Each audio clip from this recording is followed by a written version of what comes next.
Hello everyone. आपण एक नवीन training system introduce करत आहोत. तर त्या ट्रेनिंगचं नाव असेल लर्निंग पासपोर्ट. तर त्याच्याबद्दलची मी आज तुम्हाला माहिती या व्हिडिओमध्ये देणार आहोत.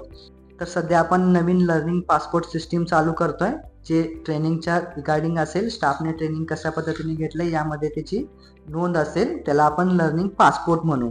तुम्ही स्क्रीनवर पाहत असाल, हा जो आपल्याला स्क्रीन दिसते हा लर्निंग पासपोर्ट म्हणून एक पेज असेल.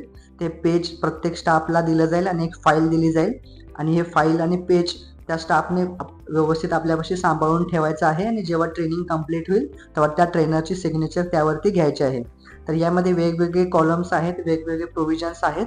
त्याची माहिती मी तुम्हाला ह्या व्हिडिओमध्ये देणार आहोत. तर चला आपण बघू. सर्वप्रथम याचं नाव असेल लर्निंग पासपोर्ट. त्यामध्ये आपल्याला एम्प्लॉईचं नाव लिहायचं आहे, UBI कोड लिहायचा आहे, त्यानंतर जॉईनिंग डेट लिहायची आहे, ब्रांच नेम असेल आणि डिपार्टमेंट नेम असेल. हे झाले एम्प्लॉईचे स्पेसिफिकेशन्स. त्यानंतर ट्रेनिंगचे स्पेसिफिकेशन्स काय असेल, कशा पद्धतीने ट्रेनिंग झालंय, मॉक ड्रिल झाले की नाही, याच्याबद्दलची सर्व माहिती या खालच्या पेजमध्ये असेल. त्यामध्ये सर्वप्रथम येईल सिरियल नंबर. ट्रेनिंग किती नंबरचं आहे तिथं आकडा टाकायचा आहे, 1 2 3 4 वॉट एव्हर जे असेल ते. देन त्यानंतर येईल नेम ऑफ ट्रेनिंग. ट्रेनिंगचे नाव असेल ते तिथं नाव लिहायचं आहे, किंवा त्याचा कोड असेल तर त्याचा कोड लिहायचा आहे. त्यानंतर डेट असेल, कोणत्या दिवशी ट्रेनिंग झालं त्याची डेट मेन्शन करायची आहे. त्यानंतर ट्रेनिंग मोड असेल, त्यामध्ये 2 मोड्स असतील, एक ऑनलाईन आणि एक ऑफलाईन. ऑफलाईन मोडमध्ये ट्रेनिंग झालं तर तुम्हाला ट्रेनर तिथंच सिग्नेचर देतील, किंवा ते मॉक ड्रिल झाल्यानंतर टेस्ट झाल्यानंतर सिग्नेचर देतील. आणि ऑनलाईन ट्रेनिंग असेल, जसं की मी व्हिडिओज वगैरे शेअर करत असतो ऑनलाईनला, तर ते ऑनलाईन व्हिडिओज तुम्ही बघायचे आहे. त्यानंतर त्याची जी टेस्ट आहे ती अटेंड करायची आहे. आणि त्यानंतर जेव्हा मी तुमच्या ब्रांचला व्हिजिट करेन त्यावेळी मी तुम्हाला तिथं सिग्नेचर देईन. त्यानंतरचा पार्ट येतो अटेंडन्स. काही लोक आता अटेंडन्सच्या नावावरती फुली किंवा पार्शल अशा दोन्ही प्रकारचे ट्रेनिंग अटेंड करतात. काही लोक सुरुवातीला येतात आणि त्यानंतर लगेच निघून जातात. तर ट्रेनरने इथे लक्ष देऊन पाहायचे आहे की जो स्टाफ आहे त्याने ट्रेनिंग जे आहे ते फुली अटेंड केलं आहे की पार्शली अटेंड केलंय. जर फुली अटेंड केलं असेल तर फुली अटेंड म्हणून तिथं फुल म्हणून लिहायचं आहे. पार्शली अटेंड केलं असेल तर पार्शल म्हणून लिहायचं आहे. त्यानंतर येतो मॉक ड्रिल. काही ट्रेनिंगला मॉक ड्रिल ॲप्लिकेबल असतो, काही ट्रेनिंगला मॉक ड्रिल ॲप्लिकेबल नसतो. जर ॲप्लिकेबल नसेल ट्रेनिंगला मॉक ड्रिल तर तिथं नॉट ॲप्लिकेबल म्हणून लिहायचं आहे. आणि जर ॲप्लिकेबल असेल तर ते समजा फॉर एक्झाम्पल कोड ब्ल्यू असेल तर कोड ब्ल्यू अनाऊन्स केल्यानंतर ज्याची जी रिस्पॉन्सिबिलिटी होती त्याने ती कंप्लीट केली आहे का हे ट्रेनरने अनालिसिस करायचं आहे. फॉर एक्झाम्पल नर्सिंगची काय रोल होता, डॉक्टरचा काय रोल होता, किंवा अदर स्टाफचा काय रोल होता, त्याने तो पूर्णपणे परफॉर्म केला आहे का योग्य पद्धतीनं, हे अनालिसिस करून तिथं गुड किंवा तुमचे काय जो शेरा असेल किंवा ट्रेनिंग कन्सिडरेशन मॉक ड्रिल चांगलं घेतलंय ते तुमचा शेरा तिथं द्यायचा आहे. त्यानंतर येते पोस्ट ट्रेनिंग टेस्ट स्कोर. जेव्हा आपण ट्रेनिंग झाल्यानंतर टेस्ट घेतो, मग ती ऑनलाईन असेल किंवा ऑफलाईन असेल, त्याचा जो स्कोर असेल तो इथं स्कोर लिहायचा आहे.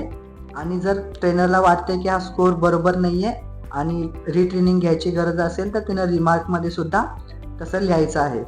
त्यानंतरचा पॉईंट असेल ट्रेनर नेम. ज्यांनी ट्रेनिंग घेतलं आहे त्याचं नाव इथे येईल, रिमार्क द्यायचा आहे, किंवा त्याने अटेंडन्स कसा केला आहे, मॉक ड्रिल दिले आहे का, टेस्ट दिले आहे का योग्य पद्धतीने, हे सगळं व्यवस्थित असेल तरच त्याचं ट्रेनिंग कन्सिडर म्हणून तिथं मार्क करून पुढं ट्रेनरनं सिग्नेचर करायचे आहे.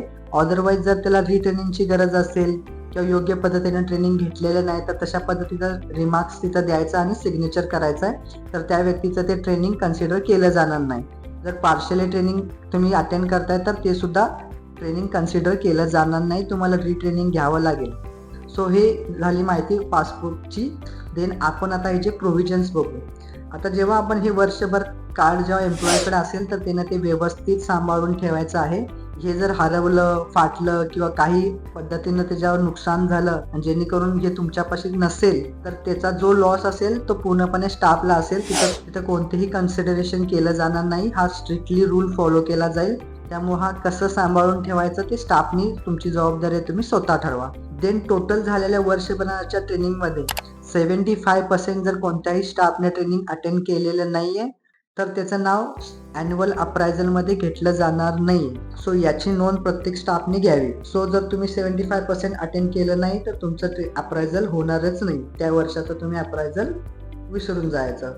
आणि जर एखादा व्यक्ती मिड इयरमध्ये जॉईन झाला असेल तर त्यानं जॉईन झालेल्या नंतरनं किती ट्रेनिंग झाले त्याच्या 75% जर त्याचे अटेंडन्स नसेल तर त्याला सुद्धा त्याच्यामध्ये कन्सिडरेशन केलं जाणार नाहीये. सो तुम्ही जॉईन झाल्यापासून सुद्धा किती ट्रेनिंग झालेत हे सुद्धा कन्सिडरेशन केलं जाऊ शकतं. त्यानंतर एखादा व्यक्ती लॉंग लिव्हर असेल तर त्याचं कसं कन्सिडरेशन करणार. सो जो त्यानं किती दिवस किती महिने आपल्या हॉस्पिटलमध्ये काम केलं आहे त्यामध्ये झालेल्या ट्रेनिंगची 75% काढले जातील आणि तेवढे जर ट्रेनिंग त्यांनी अटेंड केले असेल तर त्याचं नाव घेतलं जाईल अप्रायझलला, अदरवाईज त्याचं नाव रिजेक्ट केलं जाईल. देन आपण आता इथं जसं जो व्यक्ती ट्रेनिंग घेत नाही त्याला पेनल्टीज करतोय तसं आपण ह्याच्यामध्ये रिवॉर्ड सिस्टीम सुद्धा चालू करत आहोत.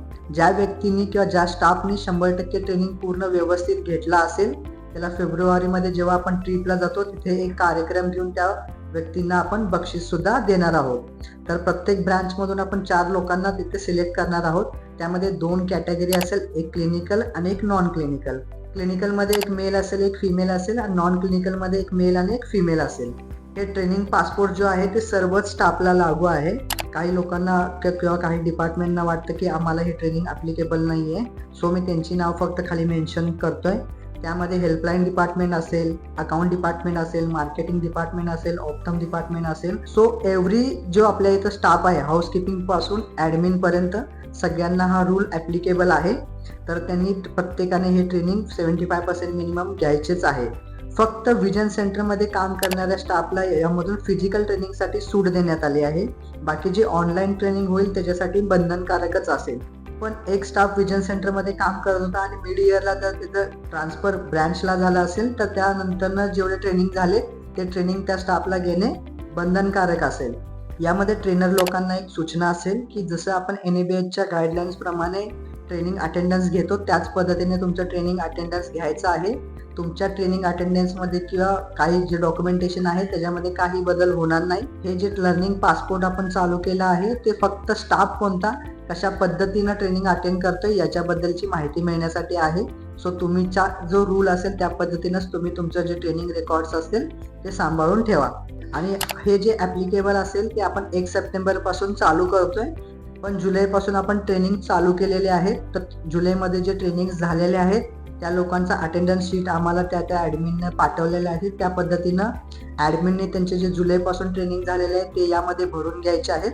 आणि आपण जुलै ते डिसेंबरचा जो ट्रेनिंग कॅलेंडर बनवलेला आहे त्या पद्धतीने आपली ट्रेनिंग्स झालेत का हे सुद्धा HR डिपार्टमेंट चेक करत असेल.